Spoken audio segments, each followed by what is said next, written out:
জঙ্গলমহল হিসেবে আপনাদের স্বাগত। আজকে আমি বানাবো মুরগির ছাটের রেসিপি। তো ভিডিওটি আপনারা প্রথম থেকে শেষ পর্যন্ত দেখতে থাকুন। কড়াইতে তেল দিয়ে দেব, দিয়ে দিলাম তেজপাতা,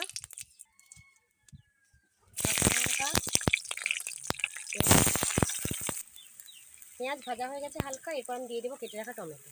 সব ভালোভাবে ভাজা হয়ে গেছে। এরপর আমি দিয়ে দেবো ধুয়ে রাখা ছাড়গুলো, দিয়ে দেবো পরিমাণ মতো লবণ,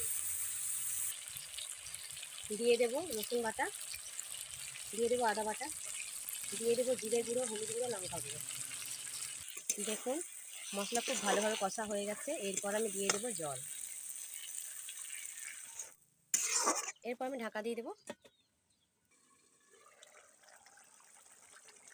দেখুন রান্না আমার পুরোপুরি রেডি হয়ে গেছে। এরপর আমি নামিয়ে নেব। দেখুন ছাট রেসিপি পুরোপুরি রেডি হয়ে গেছে। ভিডিওটি ভালো লাগলে চ্যানেলটিকে সাবস্ক্রাইব করে দেবেন।